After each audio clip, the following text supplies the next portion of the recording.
أغنى عنه ماله وما كسب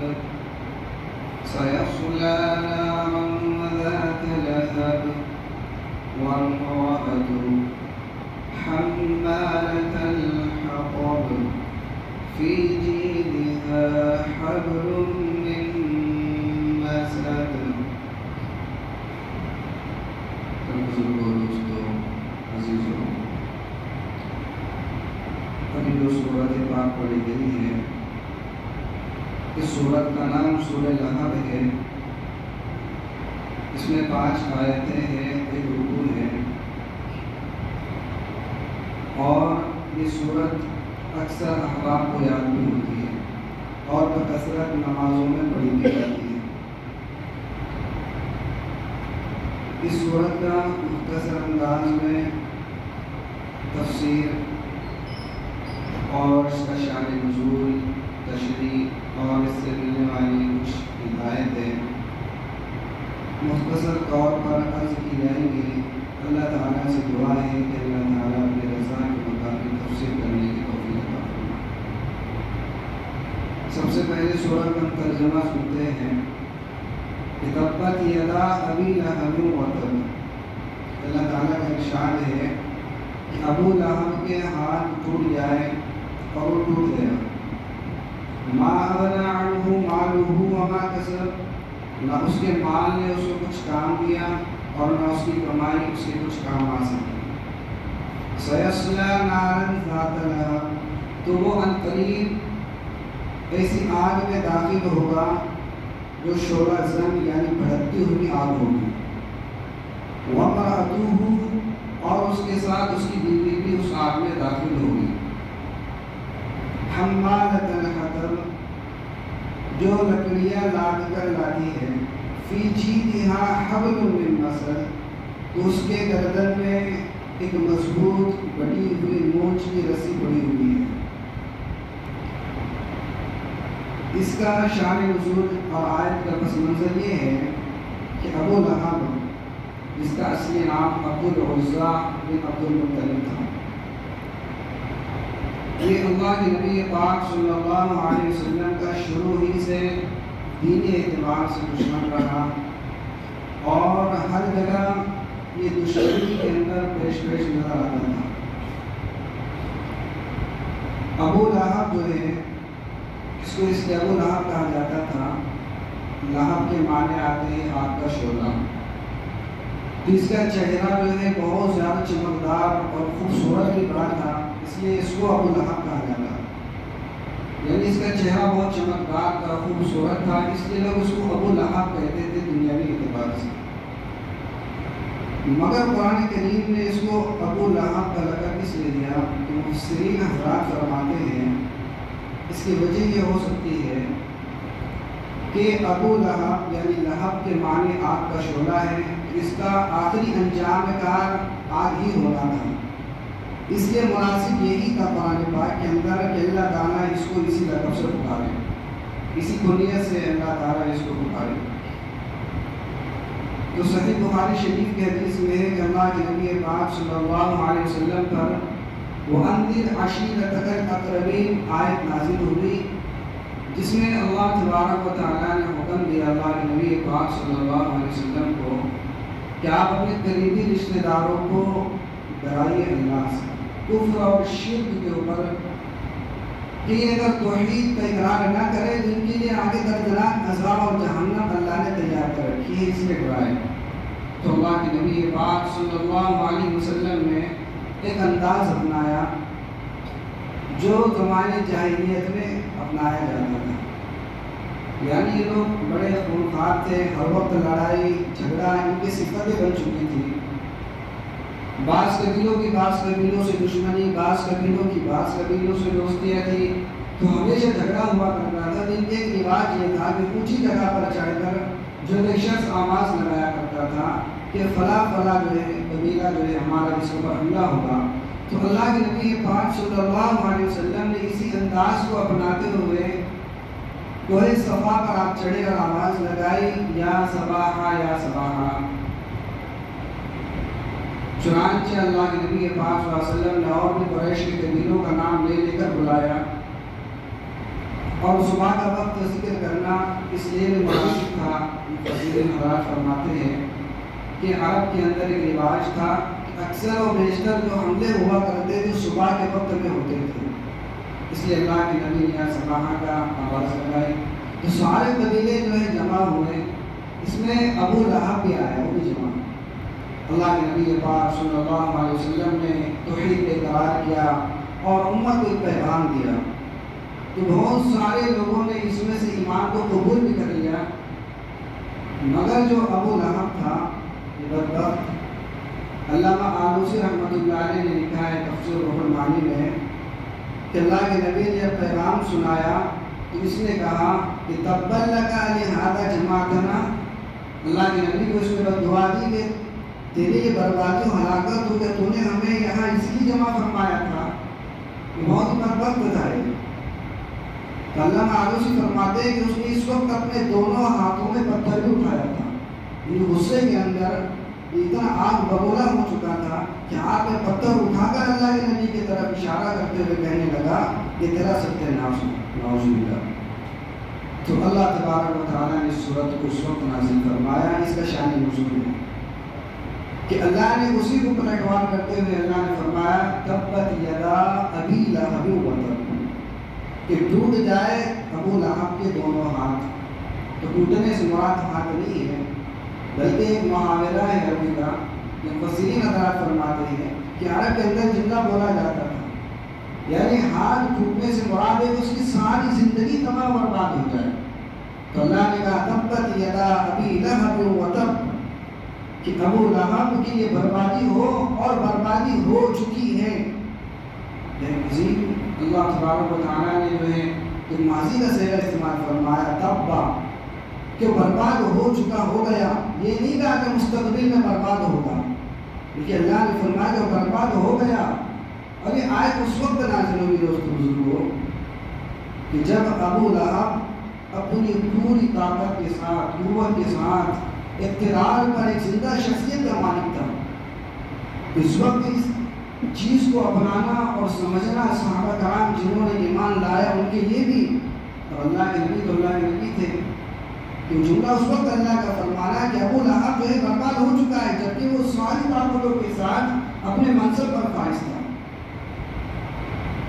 تو اللہ کے نبی پاک صلی اللہ علیہ وسلم نے پیغام سنایا، اس نے یہ جملہ کہا، اللہ نے اس کو دعائی کلمات اللہ نے دی کہ اللہ نے کہا کہ تیرا ہی ستیہ ناش ہو، تو برباد ہو جائے، اور اللہ نے اس کی خبر بھی دیا کہ وتب، یہ اس کی خبر ہی ہے تبت یدا کی کہ وہ برباد ہو چکا ہے، ظاہر کر رہا ہے اس بات تو برباد کس طرح ہوا دوستوں کہ جنگ بدر کا موقع آیا تو اس کو ایک ڈر پیدا ہو گیا تھا۔ پہلے سے تفسیر فرماتے ہیں کہ اس کو ایک ڈر تھا، اس صورت نازل ہوئی تھی تو بڑے بڑے قریش، بڑے بڑے مکہ کے سردار ابو جہل اور ایسے بڑے سردار جو اس جنگ کے اندر شریک ہوئے اور مارے بھی گئے، یہ اس جنگ کے اندر شریک نہیں ہوا ابو لہب، بلکہ اپنے ایک قاصد جو ہے اس نے جنگ کے اندر بھیج دیا۔ اور مفسرین حضرات نے فرمایا کہ جنگ ہو کر 7 روز گزرے تھے بدر کے بعد کہ اللہ تبارک و تعالیٰ نے اس کے ایک بغل کے اندر ایک زہریلی تلسی کو اللہ نے جو ہے اس کو مسلط کیا، جس کی وجہ سے اس کا زہر سارے جسم میں چڑھا، اور لکھا ہے کتابوں کے اندر مفسرین حضرات نے کہ وہ اسی بیماری کے اندر مر گیا، اور 3 دن تک اس کی لاش ایسی پڑی رہی، سڑ گئی، اس کے اندر سے بدبو آنے لگی، اس لیے کہ جو بیماری تھی اس کو اہل عرب اس وقت تعاون کی بیماری سے بھی جانتے تھے کہ ان کا ایک گمان تھا کہ ایک دوسرے کو بیماری لگ جاتی ہے، اس لیے انہوں نے اس کو لے تو دور لے جا کر اپنے گھر سے اس کے پریوار نے اس کو لے جا کر ایک دور ڈال دیا۔ یہ پیشنٹ وہی تھی، اور کب ہوا 7 یا 8 سال کے بعد تھی، 7 یا 8 سال پہلے اللہ نے اس کی حلاکت کا ذکر قرآن میں کیا، اور اس کے ساتھ جو واقع پیش ہوا 7 یا 8 سال کے بعد پیش آیا۔ تو اس کو جو ہے چنانچہ حبشی مزدور لگا کر اس کے لوگوں نے لکڑیوں سے گڑا کھودا ڈھکیل کر اس میں ڈال دیا، اور پتھر ڈال کر اس کو جو ہے بند کر دیا۔ تو اللہ نے اس کی ہلاکت اس طرح سے کی، تو آگے اللہ تعالیٰ نے فرمایا ما اغنى عنه ماله وما كسب، کیا اس کا مال کام آ سکا. یہ جملہ اس سے بھی شان نزول کیے ہیں کہ اللہ کے نبی پاک صلی اللہ علیہ وسلم نے ایک مرتبہ اس کو دعوت دی تو اس نے یہ جملہ کہا تھا کہ محمد جو یہ باتیں کرتا ہے کہ مرنے کے بعد آخرت میں جانا ہے, اللہ کے سامنے حساب دینا ہے اور وہاں عذاب ہوگا, تو میں سارا میری مال و دولت جو فدیے میں دے کر عذاب سے اپنے آپ کو چھڑا لوں گا. اس کا ایک ذہن تھا, اللہ کے سامنے ایسی باتیں کیا کرتا تھا. اس لیے اللہ نے فرمایا کہ ما غنی عنہ مالہ وما کسب, کہ دنیا میں بھی یہ مال اور یہ دولت اس کے کچھ کام نہ آ سکے, اس کی ہلاکت اور بربادی سے بچانے کے لیے, تو یہ ہلاک ہوا اس کے لیے. آگے اللہ نے اس کی بیوی کا تذکرہ کیا اور اللہ نے فرمایا سیصلی نارا ذات لہب, کہ وہ قریب ایک ایسی آگ میں داخل ہوگا جو بھڑکتی ہوئی آگ ہوگی, لپٹیں مارتی ہوئی آگ ہوگی. اور یہی نہیں داخل ہوگا, اس کے ساتھ اس کی خود کی بیوی بھی داخل ہوگی. کیوں؟ اس لیے کہ دوستوں بزرگوں, اس کی جو بیوی تھی جس کا نام اصلی نام عروہ بنت حرب تھا, ابو سفیان بن حرب کی صحیح بہن تھی, تو یہ بھی دشمنی کے اندر اللہ کے نبی پاک صلی اللہ علیہ وسلم کی دشمنی میں اپنے شوہر سے بہت آگے بڑھ چڑھ کر تھی. اس کے اندر بھی دشمنی کی آگ بھری ہوئی تھی اللہ کے نبی پاک صلی اللہ علیہ وسلم کے بارے میں. اتنی دشمنی بھری ہوئی تھی, اتنی دشمنی بھری ہوئی تھی جو قرآن نے اس کا ذکر کیا کہ حمالۃ الحطب, کہ جنگلوں میں جا کر خاردار درخت کی ٹہنیاں اور کانٹے دار لکڑیاں توڑ کر لاتی تھی, اور اللہ کے نبی پاک صلی اللہ علیہ وسلم کی راہوں میں رات کے وقت میں بچھا دیتی تھی جہاں سے اللہ کے نبی گزرتے تھے. مفسرین حضرات نے لکھا ہے کہ ٹہنی سے مراد وہ ہے جس کو ہندی میں اونٹ کٹارا کہتے ہیں, یعنی یہ ایسا خاردار کانٹے والا درخت ہوتا ہے جس کو صرف اونٹ ہی کھاتا ہے, اس کے علاوہ کوئی جانور نہیں کھاتا. جب یہ سوکھ جاتا ہے تو اتنا تیز کانٹے دار بن جاتا ہے کہ اونٹ بھی پھر اس کو نہیں کھا پاتا. تو ایسے خاردار درختوں کے ٹہنیاں لا کر اللہ کے نبی پاک صلی اللہ علیہ وسلم کے اور صحابہ کے جنہوں نے ایمان لائے ان کے راہوں میں بچھایا کرتی تھی.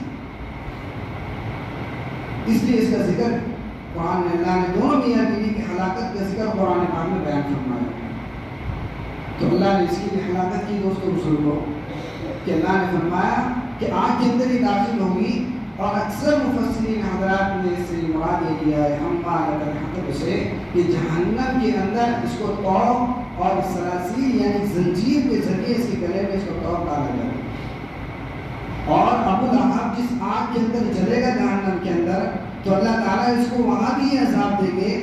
مفسرین حضرات نے لکھا کہ جو زقوم کا درخت اور زری جو جہنم کے جو درخت ہے, تو اس کے کانٹے جو ہیں اللہ اس کو یہ حکم دے گا کہ خاردار درختوں کے ٹہنیاں کو توڑ, اور جہنم کے اندر بھی اس کا کچڑا بنا, اور ابو لہب جس آگ کے اندر سلگ رہا ہوگا اس کو اور ٹہنیاں ڈال کر بھڑکائے گی جہنم کے اندر. اللہ اس کو وہاں بھی عذاب دے گا.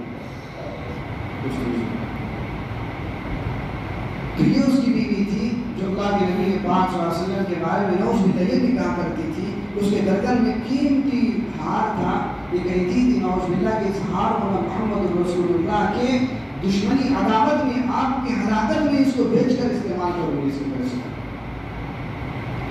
بہت زیادہ آگے کے دشمن تھے اللہ کے نبی پاک صلی اللہ علیہ وسلم کے. کتابوں میں لکھا ہے مفسرین حضرات نے, اللہ کے نبی پاک صلی اللہ علیہ وسلم جہاں بھی لوگوں کو دعوت دینے جاتے تھے, اکثر آپ صلی اللہ علیہ وسلم کبھی بازاروں میں بھی جایا کرتے تھے تاکہ بہت سارے لوگ آپ کو اکٹھا وہاں مل جائیں. تو یہ ابو لہب بدبخت اللہ کے نبی کے پیچھے پیچھے ہر وقت چلتا تھا, اور جہاں اللہ کے نبی دین کی دعوت دیتے وہاں نعوذ باللہ کہتا تھا کہ اس کی بات نہ مانو, جھوٹا ہے, یہ بددین ہے. اتنی تکلیف آپ کو دیتا تھا اللہ کے نبی, اور پتھرے بھی مارتا تھا پیچھے سے. اللہ کے نبی آگے چلتے تھے اور پیچھے سے پتھر مارتا ہوا چلتا تھا, اور آپ کی پنڈلیاں جو ہے خون سے لہولہان ہو جاتی تھی. اور آپ کا سگا چچا تھا, یہ سوچنے کی بات ہے کہ آپ کا سگا چچا تھا, پھر بھی آپ کو اتنی تکلیف اس نے پہنچائی دوستوں, اس کی بیوی نے بھی کوئی بسر نہیں چھوڑا پہنچانے میں. تو اللہ نے ان کی دونوں کی ہلاکت کا ذکر قرآن پاک میں جو ہے تو واضح طور پر بیان فرما دیا کہ ان کی ہلاکت واقع ہو چکی ہے. اچھا, اس کی بھی موت کا جو پس منظر ہے کتب سیر نے لکھا ہے کہ یہ جو تھی ام جمیل جس کا لقب تھا ابو جہل کی بیوی, اس کو ام جمیل کہا جاتا تھا اس لیے یہ بڑی خوبصورت تھی. اس کا نام عروہ تھا, مگر خوبصورت بہت زیادہ تھی, اس لیے ام جمیل کا لقب اس کو دے دیا گیا تھا, یعنی خوبصورتی کی ماں, خوبصورت بہت تھی. تو فرمایا کہ یہ جب جنگل کے اندر جاتی تھی، لکڑیاں لاتی تھی، تو گردن کے اندر ایسی رسی ڈال کر جو ہے تو بوجھ کو پیچھے لٹکا لیا کرتی تھی تاکہ تو ایک مرتبہ جنگل سے آ رہی تھی، ایک اونچی جگہ پہاڑ پر بیٹھی پتھر کے اوپر، تو فرمایا کہ گلے میں وہ رسی کا پھندا ڈالا ہوا تھا، تو فرمایا کہ وہ لکڑی کا جو کچڑا تھا وہ پیچھے سرکا اور اس کے گلے کے اندر ایک گاٹھ بیٹھی اور وہ پھانسی لگی اور وہی اس کی موت واقع ہوئی۔ اللہ نے اس کو سزا دنیا میں بھی دی، اس کی موت اس طرح سے واقع ہوئی۔ تو صورت حاضہ میں جو بات بتائی گئی ہے یہ بہت اہم اور سمجھنے کی چیز ہے کہ اللہ نے قرآن پاک میں محمد رسول اللہ صلی اللہ علیہ وسلم کے کسی خاص دشمن کا نام لے کر پورے قرآن میں اللہ نے کہیں ذکر نہیں کیا سوائے ابو لہب۔ پورے قرآن میں فرعون کا ان کا تذکرہ آپ کو مل جائے گا، مگر اللہ کے نبی کے جو دشمن تھے بڑے بڑے عتبہ شیبہ، یہ جو ابو جہل، ان کا ذکر قرآن نے نہیں کیا، یعنی ان کا ذکر اس طرح سے نہیں کیا گیا کہ خاص طور سے ان کی ہلاکت و بربادی کا ذکر قرآن نے نہیں کیا، صرف ابو لہب کا ذکر قرآن نے کیا۔ اس لیے کیا کہ اللہ کے نبی کا چچا تھا اور بچپن سے آپ کو دیکھتا تھا، آپ کے ساتھ جو ہے اللہ کے نبی پاک صلی اللہ علیہ وسلم کی پوری زندگی اس کے سامنے تھی، پھر بھی اس کے باوجود اس نے جھٹلایا، اس لیے اللہ نے اس کو اور اس کی بیوی کو دونوں کو جو ہے سزا دی، اور جہنم کے اندر ان کو سزا ملتے رہے گی۔ تو وہ یہی سزا جو دنیا کے اندر تھی وہ بھی سزا اس کو جہنم کے اندر ملے گی اس کو۔ تو ابو لہب جو ہے تو اللہ نے اس کو اس کے نام کے ساتھ یہ ظاہر کر کر واضح کر دیا کہ ابو لہب یعنی بھڑکتا ہوا شعلہ، تو یہ اسی بھڑکتے ہوئے شعلے کے اندر جہنم کے اندر جا کے رہے گا۔ تو ہمیں اس بات کو سمجھنا ہے کہ علماء نے لکھا ہے کہ کوئی شخص حق بات کی دعوت دے رہا ہو اور رائے حق میں چل رہا ہو، کسی حق کے پیغام کو لے کر، کسی دین کے شعبے کو سمجھ لیجیے وہ لے کر جو چل رہا ہو حق کے ساتھ، اور پھر اس کے بیچ میں رکاوٹ بننا، یہی اس کی ہلاکت اور بربادی کا سبب بن سکتا ہے، جو قرآن نے ابو لہب کے لیے قرآن نے ہمیں ہلاکت اور بربادی کو تصور کی۔ اس لیے ہم بڑے سوچ اور سمجھ کے ساتھ کسی کے اوپر انگلی اٹھائے، اپنی زبان کا استعمال کرے کہ کون رائے حق دین کے حق کے ساتھ کام کر رہا ہے، چاہے مدارس ہو، مکاتب ہو، چاہے دین کا کوئی بھی شعبہ ہو، دعوت و تبلیغ ہو، کسی بھی شعبے کو آپ لے لیجیے جہاں لوگ حق کے ساتھ کام کر رہے ہیں، حق کے ساتھ، حق کا جملہ ضروری ہے کہ حق کے ساتھ جہاں کام کر رہے ہیں، ایسے لوگوں کو تکلیف پہنچانا اور ایسے لوگوں کی راہ میں رکاوٹ بننا، یہ اللہ کے پاس بہت ہی زیادہ خطرناک جرم ہے، جس کو اللہ نے قرآن پاک کے اندر بیان فرمایا ہے۔ اس لیے ہم ایسے چیزوں سے بچے کہ کوئی دین کا کام کر رہا ہو تو اس کے راہ میں رکاوٹ ہم ہرگز نہ بنے۔ اور اللہ تعالیٰ نے اس صورت کے اندر بھی ہم کو پیغام دے دیا ہے کہ ہم جو ہے اس صورت کو نمازوں کے اندر پڑھتے ہیں تو آج کے بعد اس کو ذہن میں بھی رکھے کہ اس کی بیوی کی بھی اللہ نے کیسے ہلاکت کی اور ابو لہب کی بھی اللہ نے کیسے ہلاکت کی دوستوں کو۔ تو ہم اس بات سے ضرور اعتراض کریں، پرہیز کریں اور پوری بچنے کی کوشش کریں کہ کوئی راہ حق کا کام کر رہا ہو تو اس کے بیچ میں رکاوٹ نہ بنے۔ اللہ تبارک و تعالیٰ سے دعا ہے اللہ ہماری توفیق عطا فرمائے۔ سبحان اللہ۔